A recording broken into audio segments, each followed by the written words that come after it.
ஏதோ ஒரு ஆன்லைன் கம்பெனியில் ஜாயின் பண்ணியிருந்த பேமெண்ட் வருதா? ஏதோ ஒரு கம்பெனி இல்லை, கம்பெனி பேர் எஸ்பிஓ. பேமெண்ட் வரும்னு சொன்னால் கண்டிப்பாக வரும். ப்ரூஃப் பார்க்குறியா?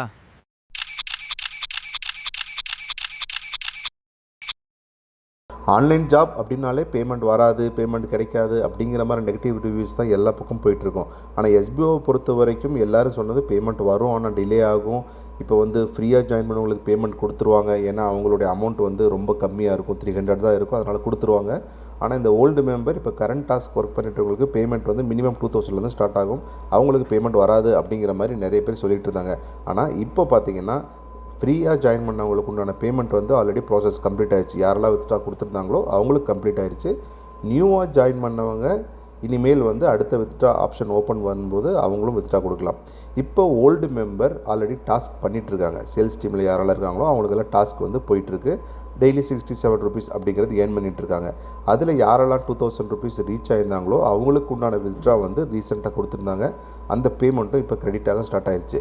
நிறைய பேர் பேமெண்ட் வராதுன்னு சொல்லிட்டு டாஸ்க் பண்ணாமல் விட்டவங்க நிறைய பேர் இருக்காங்க.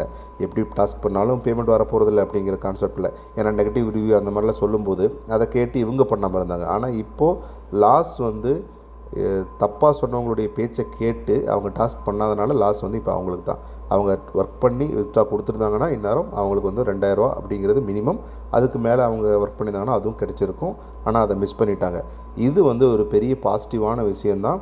எஸ்பிஓவில் ஆல்ரெடி ஒர்க் பண்ணிகிட்டு இருக்கிறவங்களுக்கும் அடுத்து ஒர்க் பண்ண தயாராக இருக்கக்கூடிய ப்ரமோஷன் டீமுக்கும் இது எல்லாத்துக்கும் பெரிய பூஸ்ட்டாக இருக்கும். நீங்கள் ஒரு வேளை சேல்ஸ் டீமில் இருந்து டாஸ்க் பண்ணாமல் விட்டுருந்தீங்கன்னா கண்டிப்பாக இப்போ இருந்து உடனே டாஸ்க் பண்ண ஸ்டார்ட் பண்ணுங்கள். அடுத்த வித்ட்ராக்குள்ளே உங்கள் அமௌண்ட் ரீச் ஆச்சுன்னா நீங்களும் வித்ட்ரா கொடுக்கலாம். நெகட்டிவ் ரிவ்யூ சொல்கிறவங்க சொல்லிகிட்டே இருக்கட்டும், அதை பற்றி கவலைப்படாதீங்க. ஆனால் நீங்கள் உங்களுக்கு பேமெண்ட் வேணும்னா நீங்கள் அதெல்லாம் ஓரமாக வச்சுட்டு ஒர்க் பண்ண ஆரம்பிங்க. உங்களுக்கு உண்டான பேமெண்ட் கண்டிப்பாக கிடைக்கும். நீங்கள் ஒரு வேளை எஸ்பிஓவில் ஃப்ரீ ஐடியில் ஜாயின் பண்ணணுன்னு விருப்பம் இருந்தால் இந்த கீழே உள்ள நம்பரை மெசேஜ் பண்ணுங்கள், நான் உங்களுக்கு கைட் பண்ணுறேன்.